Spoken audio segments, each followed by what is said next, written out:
good afternoon, and I'm grateful to the Lord Mayor and all his team at the Mansion House for hosting us this afternoon. And in the midst of the bad weather, I'd just like to take a moment before I begin my speech today to thank everyone in our country who is going the extra mile to help people at this time. I think of our emergency services and armed forces working to keep people safe, our NHS staff, care workers, and all those keeping our public services going, and the many volunteers who are giving their time to help those in need. Your contribution is a special part of who we are as a country, and it's all the more appreciated at a moment like this. Now, I'm here today to set out my vision for the future economic partnership between the United Kingdom and the European Union. There have been many different voices and views in the debate on what our new relationship with the EU should look like, and I've listened carefully to them all. But as we chart our way forward with the EU, I want to take a moment to look back. 18 months ago, I stood in Downing Street and addressed the nation for my first time as Prime Minister. I made this pledge then to the people that I serve. I know you're working around the clock, I know you're doing your best, and I know that sometimes life can be a struggle. The government I lead will be driven not by the interests of the privileged few, but by yours. We will do everything we can to give you more control over your lives. When we take the big calls, we'll think not of the powerful, but you. When we pass new laws, we'll listen not to the mighty, but to you. When it comes to taxes, we'll prioritise not the wealthy, but you. When it comes to opportunity, we won't entrench the advantages of the fortunate few. We will do everything we can to help anybody, whatever your background, to go as far as your talents will take you. We are living through an important moment in our country's history. As we leave the European Union, we will forge a bold new positive role for ourselves in the world, and we will make Britain a country that works not for a privileged few, but for every one of us. That pledge to the people of our United Kingdom is what guides me in our negotiations with the EU. And for me, that means 5 things. First, the agreement we reach with the EU must respect the referendum. It was a vote to take control of our borders, laws and money, and a vote for wider change, so that no community in Britain would ever be left behind again. But it was not a vote for a distant relationship with our neighbours. Second, the new agreement we reach with the EU must endure. After Brexit, both the UK and the EU want to forge ahead with building a better future for our people, not find ourselves back at the negotiating table because things have broken down. Third, it must protect people's jobs and security. People in the UK voted for our country to have a new and different relationship with Europe.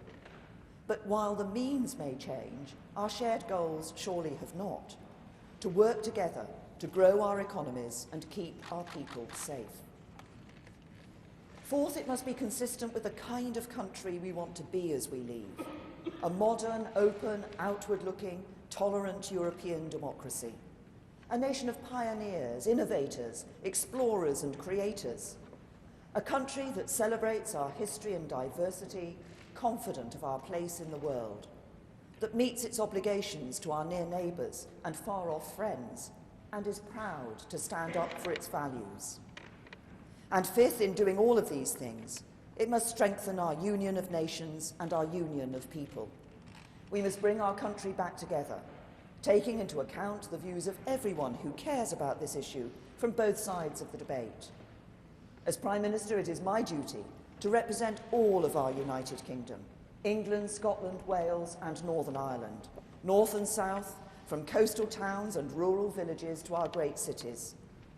So these are the 5 tests for the deal that we will negotiate: implementing the decision of the British people, reaching an enduring solution, protecting our security and prosperity, delivering an outcome that is consistent with the kind of country we want to be, and bringing our country together, strengthening the precious union of all our people. We are now approaching a crucial moment. There is no escaping the complexity of the task ahead of us. We must not only negotiate our exit from an organisation that touches so many important parts of our national life, we must also build a new and lasting relationship while, given the uncertainty inherent in this negotiation, preparing for every scenario. But we are making real progress. At the end of last year, we agreed the key elements of our withdrawal. We are in the process of turning that agreement into draft legal text. We've made clear our concerns about the first draft the Commission published on Wednesday, but no one should be in any doubt about our commitment to the joint report we agreed in December. We are close to agreement on the terms of an implementation period, which was a key element of December's deal. Of course, some points of difference remain, but I'm confident these can be resolved in the days ahead. Both the UK and the EU are clear. This implementation period must be time-limited and cannot become a permanent solution. But it is vital to give governments, businesses and citizens on both sides the time they need to prepare for our new relationship. With this agreed, I want both sides to turn all our attention and efforts to that new relationship. But before we can do that, we need to set out in more detail what relationship we want, building on my Lancaster House and Florence speeches. So last month, I spoke in Munich about the security partnership we seek. And today I want to talk about the other pillar of that relationship, how we build our economic partnership. In my speech in Florence, I set out why the existing models for economic partnership either do not deliver the ambition we need or impose unsustainable constraints on our democracy.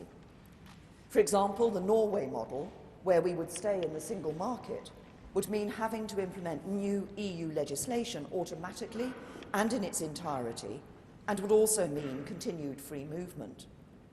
Others have suggested we negotiate a free trade agreement similar to that which Canada has recently negotiated with the EU, or trade on World Trade Organization terms. But these options would mean a significant reduction in our access to each other's markets compared to that which we currently enjoy. And this would mean customs and regulatory checks at the border that would damage the integrated supply chains that our industries depend on, and be inconsistent with the commitments that both we and the EU have made in respect of Northern Ireland. This is a wider issue in our negotiations, and I want to dwell on this for a minute. Successive British governments have worked tirelessly, together with all the parties in Northern Ireland and with the Irish government, to bring about the historic achievement of peace. This is an achievement that we should all be proud of and protect. That is why I have consistently put upholding the Belfast Agreement at the heart of the UK's approach. Our departure from the EU causes very particular challenges for Northern Ireland and for Ireland. We joined the EU together 45 years ago, and it's not surprising that our decision to leave has caused anxiety and a desire for concrete solutions. We have been clear all along that we don't want to go back to a hard border in Ireland. We have ruled out any physical infrastructure at the border or any related checks and controls. But it's not good enough to say we won't introduce a hard border. If the EU forces Ireland to do it, that's down to them. We chose to leave, and we have a responsibility to help find a solution. But we can't do it on our own. It is for all of us to work together. And the Taoiseach and I agreed when we met recently that our teams and the Commission should now do just that. I want to make one final point. Just as it would be unacceptable to go back to a hard border between Northern Ireland and Ireland, it would also be unacceptable to break up the United Kingdom's own common market by creating a customs and regulatory border down the Irish Sea. My personal commitment to this is clear. As Prime Minister of the whole United Kingdom, I am not going to let our departure from the European Union do anything to set back the historic progress that we have made in Northern Ireland, nor will I allow anything that would damage the integrity of our precious union. So existing models do not provide the best way forward for either the UK or the EU. But before I turn to what a new and better model might look like, I want to be straight with people, because the reality is that we all need to face up to some hard facts. We're leaving the single market. Life is going to be different. In certain ways, our access to each other's markets will be less than it is now. How could the EU's structure of rights and obligations be sustained if the UK or any country were allowed to enjoy all the benefits without all of the obligations? So we need to strike a new balance, but we will not accept the rights of Canada and the obligations of Norway. The second hard fact is that even after we have left the jurisdiction of the European Court of Justice, EU law and the decisions of the ECJ will continue to affect us. For a start, the ECJ determines whether agreements the EU has struck are legal under the EU's own law, as the US found when the ECJ declared the safe harbour framework for data sharing invalid. When we leave the EU, the withdrawal bill will bring EU law into UK law. That means cases will be determined in our courts, but where appropriate, our courts will continue to look at the ECJ's judgments, as they do for the appropriate jurisprudence of other countries' courts.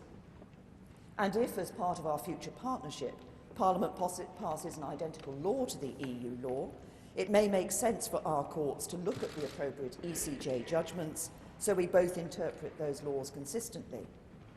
As I said in Munich, if we agree that the UK should continue to participate in an EU agency, the UK would have to respect the remit of the ECJ in that regard.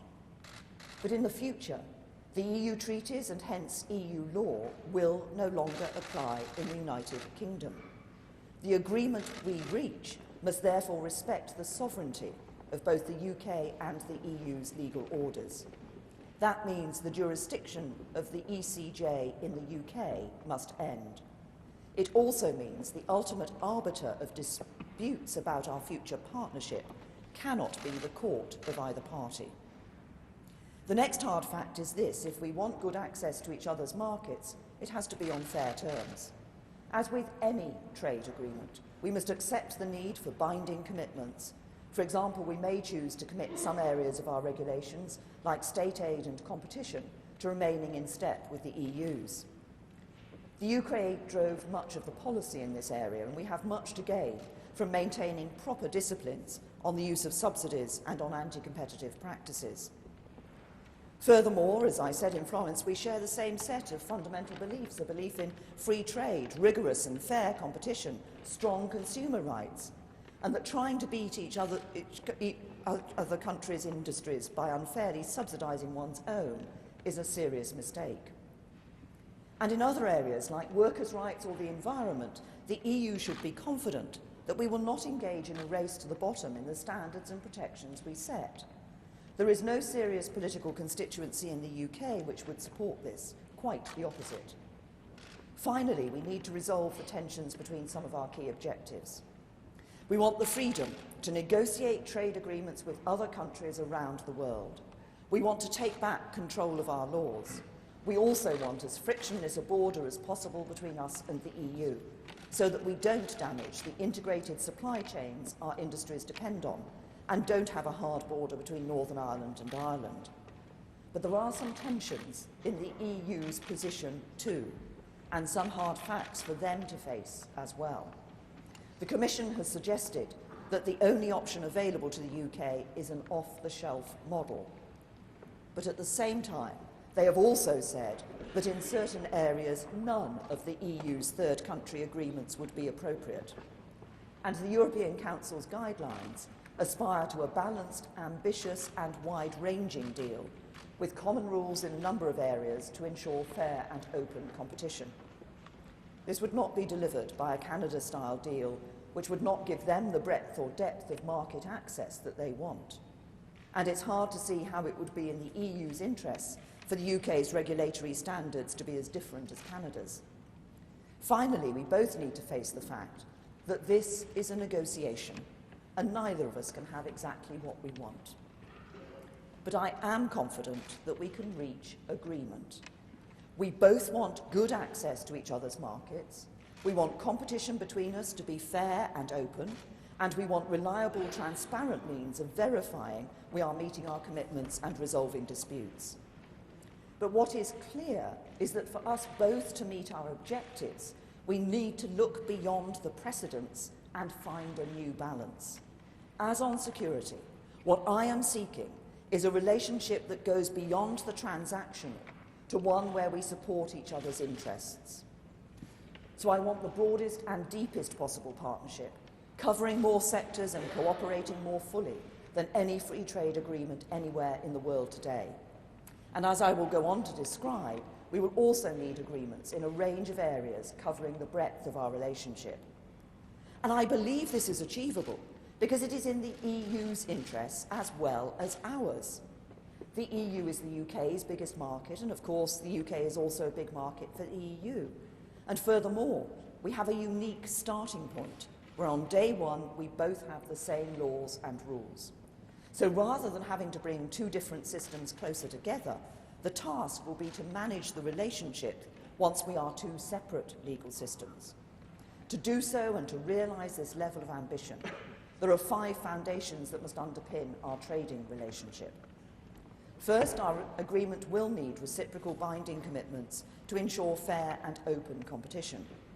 Such agreements are part and parcel of any trade agreement. After all, why would any country enter into a privileged economic partnership without any means of redress if the other party engaged in anti-competitive practices? But the level of integration between the UK and EU markets and our geographical proximity means these reciprocal commitments will be particularly important in ensuring that UK business can compete fairly in EU markets and vice versa.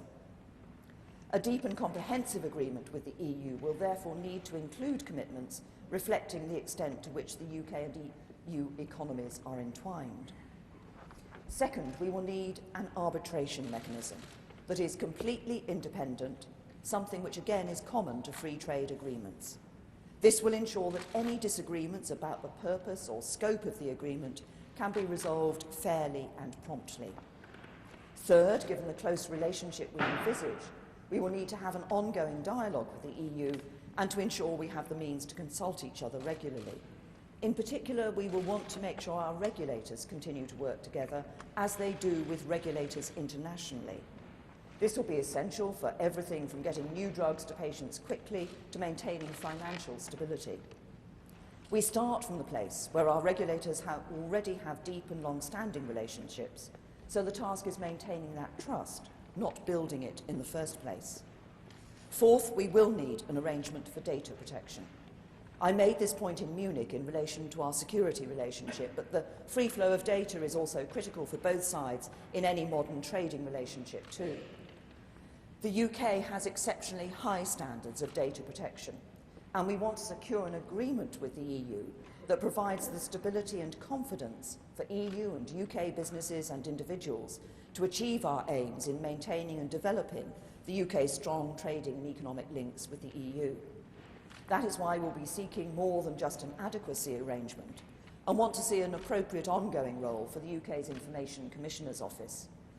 This will ensure UK businesses are effectively represented under the EU's new one-stop shop mechanism for resolving data protection disputes.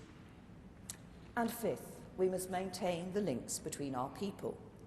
EU citizens are an integral part of the economic, cultural and social fabric of our country. I know that UK nationals are viewed in entirely the same way by communities across the EU, and this is why at every stage of these negotiations I have put the interests of EU citizens and UK nationals at the heart of our approach. We are clear that as we leave the EU, free movement of people will come to an end, and we will control the number of people who come to live in our country. But UK citizens will still want to work and study in EU countries, just as EU citizens will want to do the same here, helping to shape and drive growth, innovation and enterprise. Indeed, businesses across the EU and the UK must be able to attract and employ the people they need, and we're open to discussing how to facilitate these valuable links. Reciprocal commitments to ensure fair and open competition, an independent arbitration mechanism, an ongoing dialogue, data protection arrangements and maintaining the links between our people. These are the foundations that underpin the ambition of this unique and unprecedented partnership. It will then need to be tailored to the needs of our economies. This follows the approach the EU has taken with its trade agreements in the past, and indeed with its own single market as it has developed. The EU's agreement with Ukraine sees it align with the EU in some areas but not others. The EU's agreement with South Korea contains provisions to recognise each other's approvals for new car models, whereas their agreement with Canada does not. Equally, the EU's agreement with Canada contains provisions to recognise each other's testing on machinery. Its agreement with South Korea does not. The EU itself is rightly taking a tailored approach in what it is seeking with the UK. For example, on fisheries, the Commission has been clear that no precedents exist for the sort of access it wants from the UK. The fact is that every free trade agreement has varying market access depending on the respective interests of the countries involved. If this is cherry-picking, then every trade arrangement is cherry-picking. Moreover, with all its neighbours, the EU has varying levels of access to the single market, depending on the obligations those neighbours are willing to undertake.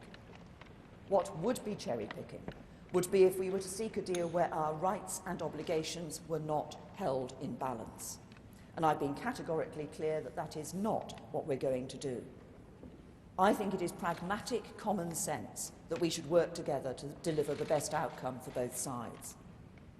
So let me start with how we do this for goods. This is the area where the single market is most established, and both the UK and EU have a strong commercial interest in preserving integrated supply chains that have built up over 40 years of our membership. When it comes to goods, a fundamental principle in our negotiating strategy should be that trade at the UK-EU border should be as frictionless as possible. That means we don't want to see the introduction of any tariffs or quotas. And as the Secretary of State for exiting the European Union set out in his speech in Vienna last week, we must ensure that, as now, products only need to undergo one series of approvals in one country to show that they meet the required regulatory standards. To achieve this, we will need a comprehensive system of mutual recognition. The UK will need to make a strong commitment that its regulatory standards will remain as high as the EU's. That commitment in practice will mean that UK and EU regulatory standards will remain substantially similar in the future. Many of these regulatory standards are themselves underpinned by international standards set by non-EU bodies of which we will remain a member, such as the UN Economic Commission for Europe, which sets vehicle safety standards. Countries around the world, including Turkey, South Africa, South Korea, Japan and Russia, are party to the agreement. As I said in my speech in Florence, this could be achieved in different ways. Our default is that UK law may not necessarily be identical to EU law, but it should achieve the same outcomes. In some cases, Parliament might choose to pass an identical law. Businesses who export to the EU tell us that it is strongly in their interest to have a single set of regulatory standards that mean they can sell into the UK and EU markets. If the Parliament of the day decided not to achieve the same outcomes as EU law, it would be in the knowledge that there may be consequences for our market access, and there will need to be an independent mechanism to oversee these arrangements. We will also want to explore with the EU the terms on which the UK could remain part of EU agencies, such as those that are critical for the chemicals, medicines and aerospace industries. The European Medicines Agency, the European Chemical Agency and the European Aviation Safety Agency. We would, of course, accept that this would mean abiding by the rules of those agencies and making an appropriate financial contribution. But I want to explain what I believe the benefits of this approach could be, both for us and the EU. First, associate membership of these agencies is the only way to meet our objective of ensuring that these products only need to undergo one series of approvals in one country. Second, these agencies have a critical role in setting and enforcing relevant rules. And if we were able to negotiate associate membership, we will be able to ensure that we could continue to provide our technical expertise.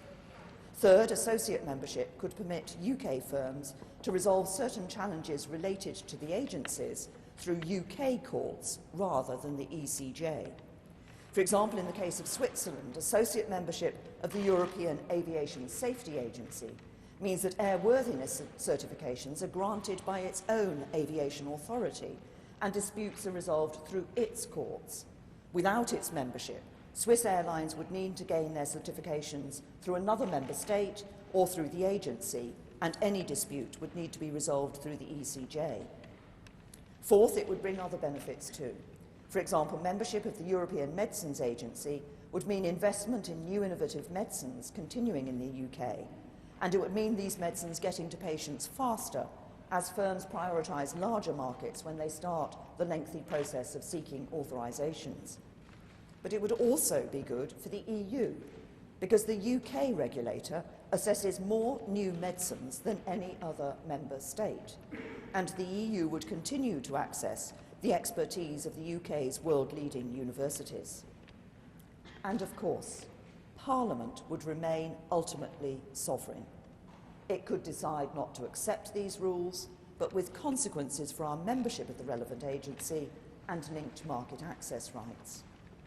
Lastly, to achieve as frictionless a border as possible and to achieve to avoid a hard border. Sorry, let me repeat what I mean by that. To avoid a hard border between Northern Ireland and Ireland, we also need an agreement on customs.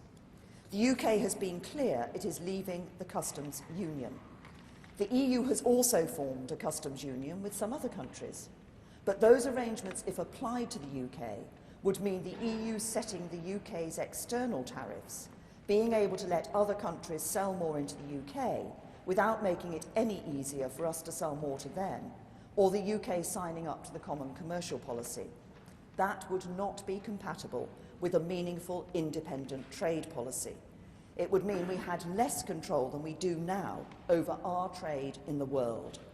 Neither Leave nor Remain voters would want that. So we've thought seriously about how our commitment to a frictionless border can best be delivered.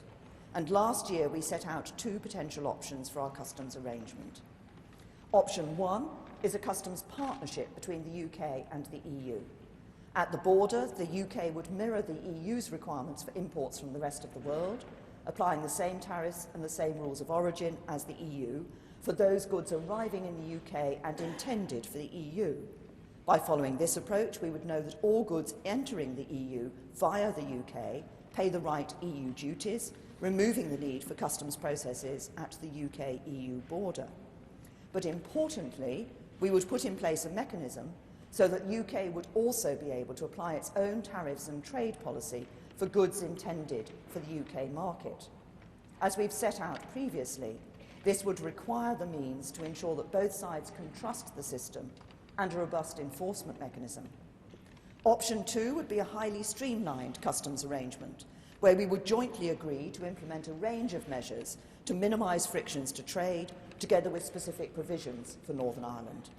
First, measures to ensure the requirements for moving goods across borders are as simple as possible.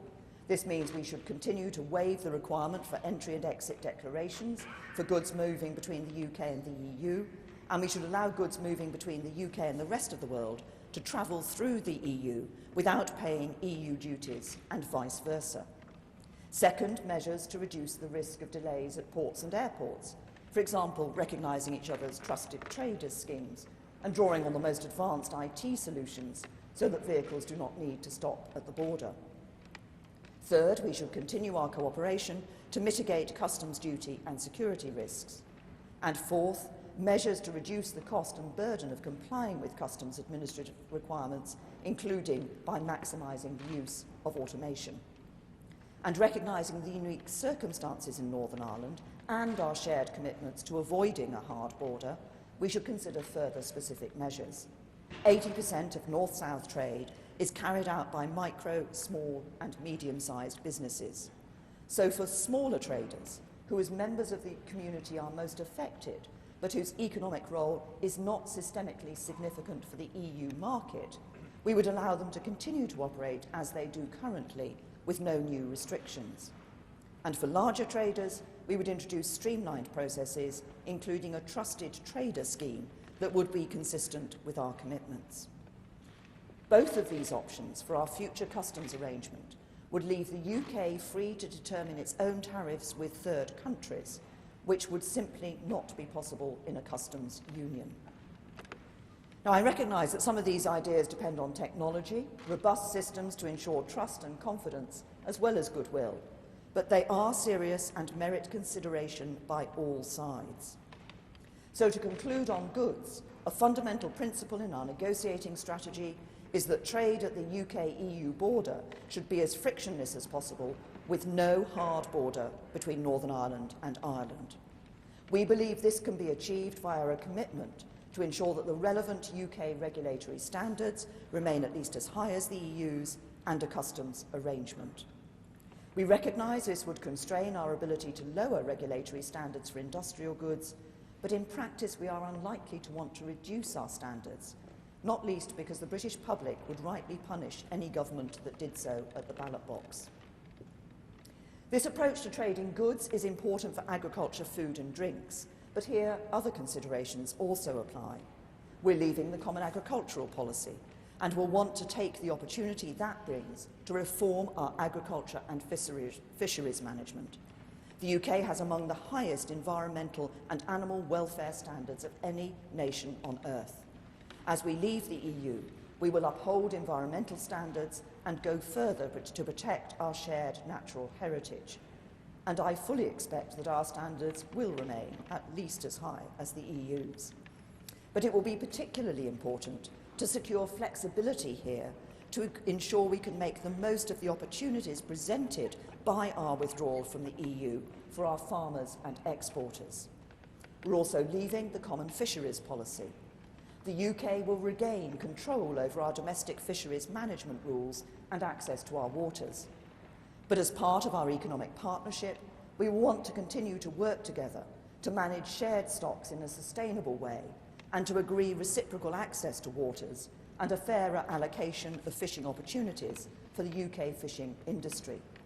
And we will also want to ensure open markets for each other's products. Just as our partnership in goods needs to be deeper than any other free trade agreement, so in services, we have the opportunity to break new ground with a broader agreement than ever before. We recognise that certain aspects of trade and services are intrinsically linked to the single market, and therefore our market access in these areas will need to be different. But we should only allow new barriers to be introduced where absolutely necessary. We don't want to discriminate against EU service providers in the UK, and we wouldn't want the EU to discriminate against UK service providers.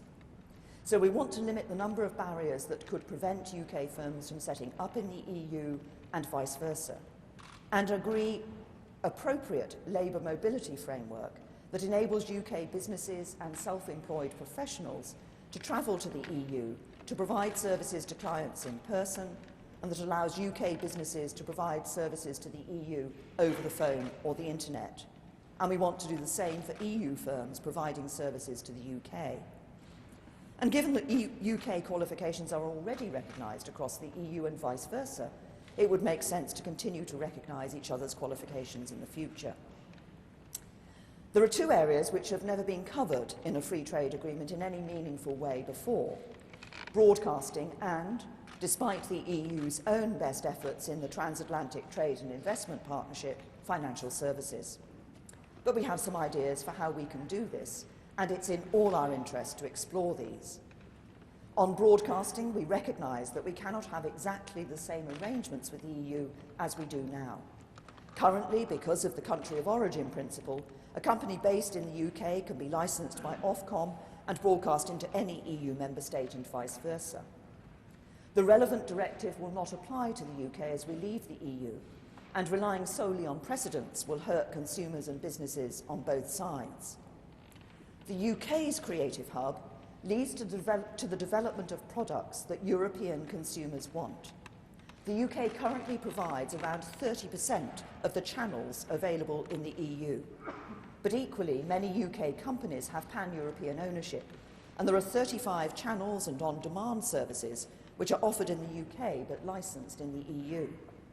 So we should explore creative options with an open mind, including mutual recognition, which would allow for continued transfrontier broadcasting, recognising the enriching role that British broadcasters and programme makers play, not only in British but more broadly in our common European culture. Similarly, on financial services, the Chancellor will be setting out next week how financial services can and should be part of a deep and comprehensive partnership. We're not looking for passporting because we understand this is intrinsic to the single market, of which we would no longer be a member. It would also require us to be subject to a single rule book over which we would have no say. The UK has responsibility for the financial stability of the world's most significant financial centre, and our taxpayers bear the risk. So it would be unrealistic for us to implement new EU legislation automatically and in its entirety. But with UK-located banks underwriting around half of the debt and equity issued by EU companies and providing more than £1.1 trillion of cross-border lending to the rest of the EU in 2015 alone, this is a clear example of where only looking at precedent would hurt both the UK and EU economies. As in other areas of future economic partnership, our goal should be to establish the ability to access each other's markets, based on the UK and EU maintaining the same regulatory outcomes over time, with a mechanism for determining proportionate consequences where they are not maintained. But given the highly regulated nature of financial services and our shared desire to manage financial stability risks, we would need a collaborative, objective framework that is reciprocal, mutually agreed and permanent, and therefore reliable for businesses. There are many other areas where the UK and EU economies are closely linked, including energy, transport, digital, law, science and innovation, and education and culture. On energy, we want to secure broad energy cooperation with the EU. This includes protecting the single electricity market across Ireland and Northern Ireland, and exploring options for the UK's continued participation in the EU's internal energy market. We also believe it is of benefit for both sides for the UK to have a close association with Euratom.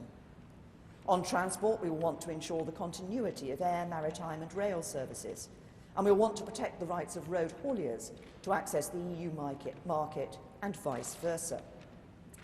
On digital, the UK will not be part of the EU's digital single market, which will continue to develop after our withdrawal from the EU. This is a fast-evolving, innovative sector in which the UK is a world leader, so it will be particularly important to have domestic flexibility to ensure the regulatory environment can always respond nimbly and ambitiously to new developments. We want our agreement to cover civil judicial cooperation, where the EU has already shown it can reach agreement with non-member states, such as through the Lugano Convention, although we would want a broader agreement that reflects our unique starting point. And our agreement will also need to cover company law and intellectual property to provide further legal certainty and coherence. The UK is also committed to establishing a far-reaching science and innovation pact with the EU, facilitating the exchange of ideas and researchers. This would enable the UK to participate in key programmes alongside our EU partners. And we want to take a similar approach to educational and cultural programmes to promote our shared values and enhance our intellectual strength in the world, again making an ongoing contribution to cover our fair share of the costs involved.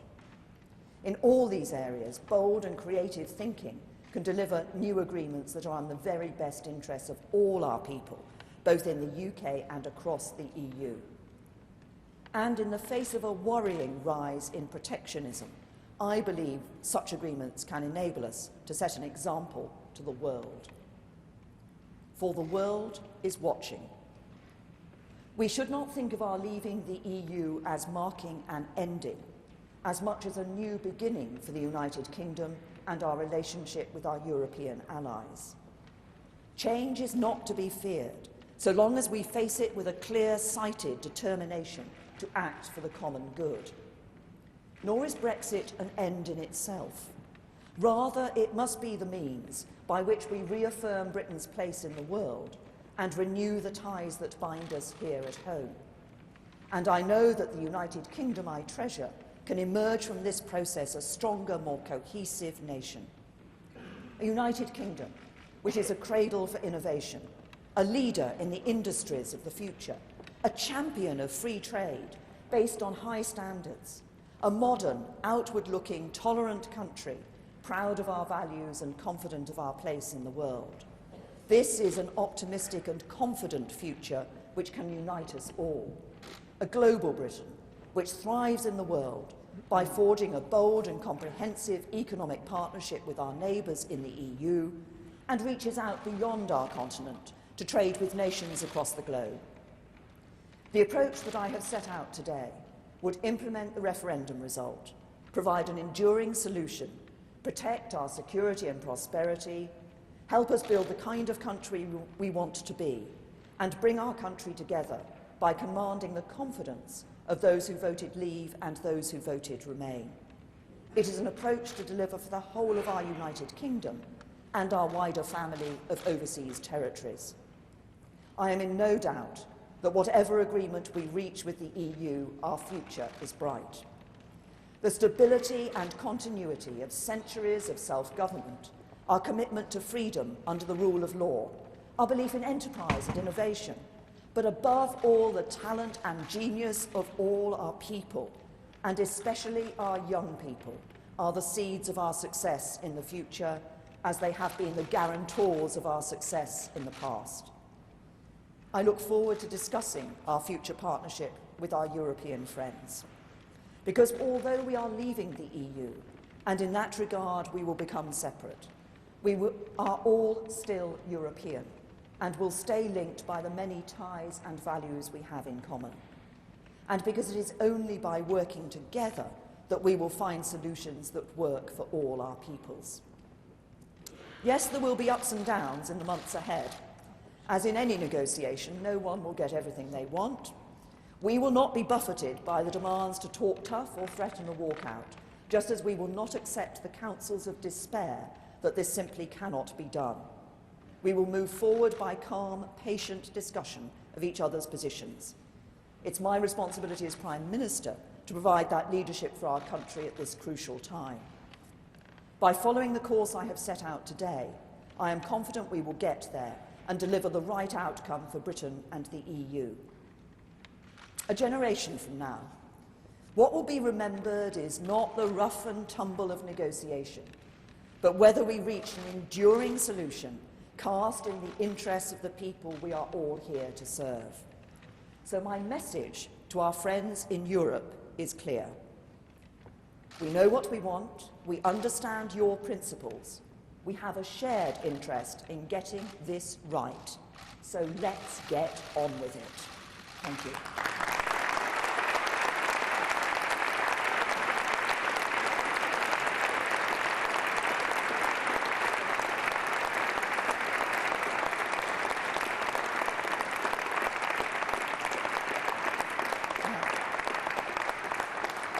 Now, I'm going to take a few questions. I'll start off with some questions from the media and then perhaps take a couple of questions from the wider audience. Laura. Thank you, Prime Minister. Laura Kunsberg, BBC News.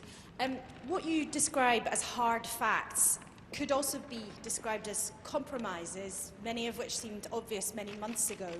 Do you accept now that we can't have it all as we leave? And secondly, you've outlined today you want to pick and mix, even though the EU has repeatedly rejected that approach. What is it, do you think, you can say to your EU leaders that will actually change their minds? Well, first of all, what I've set out today is what I believe to be the right Brexit deal for Britain. But also, I believe it's the right deal for the European Union. And I'm confident that as we come and sit down together, we will be able to show that mutual interest and mutual benefit from the proposals that I've put forward. The European Union itself, in its own guidelines, as I said in my speech, has said that they want an ambitious, wide-ranging relationship and agreement and deal with the United Kingdom for the future. And I've set out in my speech the various areas in terms of the economic partnership where we want to sit down and talk to them about what that future relationship would be. But as I say, I'm confident that we will achieve the right Brexit deal for Britain because I believe that deal is also the right Brexit deal for the EU. Robert. Robert Peston, BBC. Prime Minister, millions of people voted, to coin a phrase, to take back control. But today you have said that in order to maximise frictionless, low-cost trade with the EU, you will promise not to exercise the control you're taking back. So what can you say to those people who voted for Brexit was the point of Brexit? Well, people voted to take back control of our money, our laws and our borders, and that's exactly what we will be doing. Yes, there are some areas where, and ultimately, Parliament will always be sovereign, and it will be Parliament that will make these decisions. There are some areas, as I've set out in the goods description of goods, where, from an economic point of view, businesses say it makes sense for us to operate on very much the same basis, so that we can continue that good trading relationship. But the decision on those rules, of course, will be for Parliament. Yes, as I said in my speech, there will need to be some binding commitments, as there are in any trade agreement. In any trade agreement, you sit down and you work out what rules your both sides are going to operate on, particularly on issues like, as I've said in here, on competition and state aid. That's what we'll be doing in negotiating this trade agreement. But we will be taking back control of our borders. Free movement will end. We will be taking back control of our money. We won't be sending vast sums of money to the European Union every year in perpetuity. And we will be ensuring that we take back control of our Lords, and Parliament will make decisions. Faisal. Faisal Islam, Sky News, Prime Minister. On customs, a specific question and a more general one. Is the customs partnership option now the #1 option? It was described as a blue skies option, I think, by the Brexit Secretary a few months ago, and I think the head of customs said it could take 5 years to put these types of systems in place. Would we stay in the customs union in the interim? More generally, you say this is about bringing the country back together, but you described those people that want to reform a customs union as betraying the vote. There are people from the CBI here. There are members of your own party. How does that help when you say that that betrays the vote? What I've set out today in my speech, and we have set out previously as a government in more detail, is two options for what we believe is a customs arrangement that would enable us to both trade, develop our own independent trade policy and trade deals with other countries around the rest of the world, but also ensure we have as frictionless trade across the border as possible, and resolve that issue of ensuring we have no hard border between Northern Ireland and Ireland. What I want to do now, and as I said in my speech, that I agreed with the Taoiseach when I saw him in Belfast recently, that we will be sitting down with the Irish Government and the Commission to discuss the details of this. We want to explore those options with those partners so that we can ensure that we really go into them and develop the solution that is right, that delivers that no hard border between Northern Ireland and Ireland, as frictionless trade as possible between the UK and the rest of the European Union, and continues to enable us to develop our own independent trade policy around the world. I think that those are what the majority of people actually want us to achieve, and we've set out ways in which we can do just that. Tom. Thank you, Prime Minister. Tom Newton-Dunn from The Sun. You've said you're going to be patient. You said you won't walk out, or you won't threaten to walk out. But what if you don't get what you want? What if you don't get anywhere near what you want? Is no deal still a possibility? Is no deal still better than a bad deal? And if so, will you repeat that now?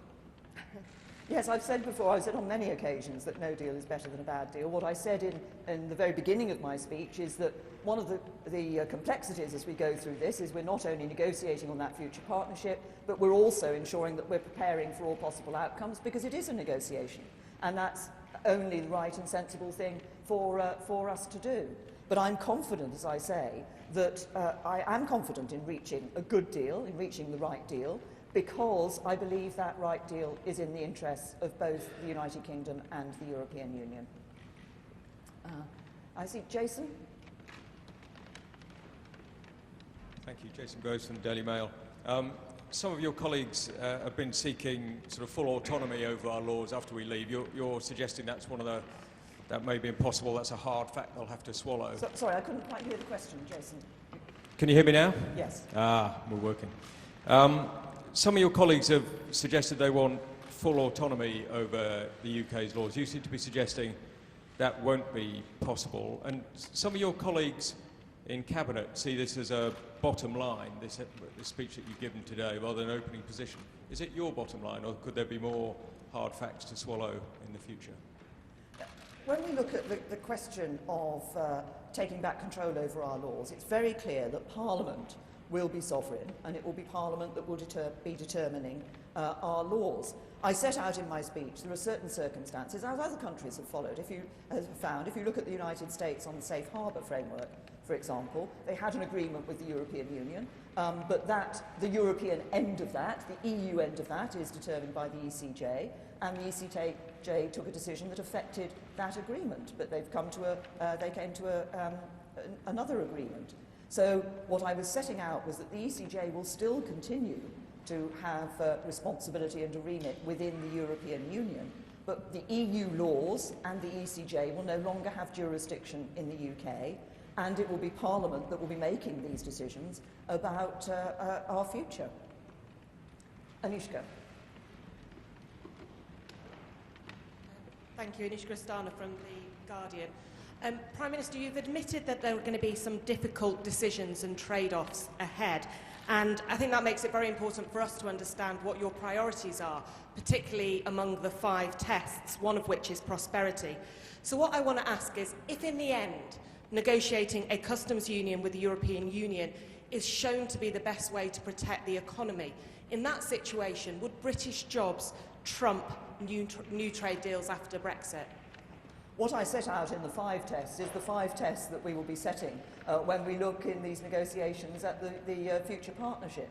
And it is those 5 tests that I set out at the beginning of my speech that will have determined the approach that I've set out today and will determine our future negotiations. I've explained that when we leave the European Union, we want to be able to make those trade deals around the rest of the world. I believe there is a way, as I've set out in my speech, in which it is possible to come to a customs arrangement which enable us to have as frictionless a border as possible, to ensure there's no hard border between Northern Ireland and Ireland, and be able to have negotiate those trade deals around the rest of the world. Now, I thought I would take a couple of journalists not from UK media. I think, is Kirsten here from Handelsblatt? Kerstin Leitl from German business daily Handelsblatt. You seem to prepare your people for quite difficult decisions and say there will be ups and downs and prepare them for limited access to the customs union. You don't want to be part of the customs union. Do you think Brexit is all worth it? Look, if that was an attempt to say, will we think again on Brexit, the answer is no, we won't think again on Brexit. The British people voted for Brexit. And I think it is incumbent on their politicians to deliver on the decision that we asked them to take. Parliament overwhelmingly voted for this to be a decision of the British people, and I think it's right, them having taken that decision, that Parliament and politicians now deliver on that. What have I done today? Unlike some politicians, I'm actually being straight with people, because there are choices to be made. There are some hard facts to be faced. I've set out, though, what I believe is an economic partnership alongside the security partnership that I set out in my speech in Munich a couple of weeks ago that will ensure that we deliver for the British people on that referendum result, but at the same time we have an arrangement, we have an agreement, we have a deal that is right for the British people in terms of our prosperity, but also right for people across the European Union in terms of their future prosperity as well. And I think, is Sonia here from Libération? Sonia de Salle-Stolper from Libération, French newspaper. Prime Minister, you've just repeated about Northern Ireland, you just repeated your red lines, no custom union, no single market. Isn't it time you tell the truth to the British and to the Europeans that there will indeed be a border in Northern Ireland, being a light border, high-tech border, but there will be a border in Northern Ireland? We've been very clear there will be no hard border in Northern Ireland. And as we've said previously, that we will not be returning to the borders of the past. What I've set out in my speech today is ways in which that can be achieved. I'm pleased that we've now agreed with the Taoiseach that the Irish government, the UK government and the Commission will now be sitting down to work through those options that have been proposed and to be working through them in detail. I'm very clear we will not be returning to a hard border in Northern Ireland, between Northern Ireland and Ireland, and we will be ensuring that we also maintain the common market of the United Kingdom and that there's no hard border down the Irish Sea either. Now, I said I would take a couple of questions from the audience. I think, is Mike Cherry here from the FSB? Yes, Mike, sorry, I thought I'd see you. Thank you very much. Good morning, Prime Minister. Small businesses will very much welcome your views around mutual recognition, and you also mentioned some sectors. But with over 40% of FSB members looking to grow their own business through global export and needing certainty, what is your message for them today as Prime Minister, please? Well, my message for them is that, first of all, we want to continue to get a good trade deal with the European Union, but we want to make sure that they can expand those export markets around the rest of the world as well. And that's why the Department for International Trade is working already, talking to a number of countries around the world about what our future trade arrangements might be. But I'm also clear that we want to find ways of helping and encouraging more small and medium-sized enterprises to export around the world and to the EU, but also around the rest of the world. I was very pleased to take some SMEs with me on my recent trip to China, for example, and I think had some very good results from the networking, from the contacts that they were able to make there. And as a government, through DIT, through the work of export finance, guarantee and so forth, we are working actively to encourage and help not just large companies but also small and medium-sized enterprises be able to trade outside of the United Kingdom, be that to the European Union or indeed to other countries around the world. Thank you. And Jane Ann? Sorry. Thank you. Thank you, Prime Minister. Yes, Jane Ann Gardia from Virgin Money. Prime Minister, I live in Scotland and I run a business in Newcastle, and I wonder how your vision of Britain after Brexit really improves things for people that live in both of those places and in other cities around the UK. Well, it's first of all, the important thing I would say is keeping the United Kingdom such that we have the ability for you to live in Scotland and run a business in Newcastle. I think as we look outside of the United Kingdom, which is outside of the European Union, it's not just about what I've been talking about today, our future relationship with the EU. It's not just about the trade relationships around the rest of the world. It's about how we develop our economy here in the United Kingdom, and that's where the industrial strategy is an absolutely key part of what we're doing. We are a nation of innovators, we're a nation of we're hugely creative, we're world leaders in so many areas. If you look at what we're doing in fintech, for example, if you look at what we're doing in artificial intelligence, if you look at what we're doing in the automotive industry, in a huge range of areas, we're out there leading the world. We want to ensure we're creating the environment here in the UK to enable people to continue to do that, to make real successes across industrial sectors and the financial sector as well, but also creating the environment in which new innovation can come forward, and we can ensure that we're making the best of that too. And part of that, of course, also is getting our people skilled up so that they can actually take those jobs of the future. Thank you.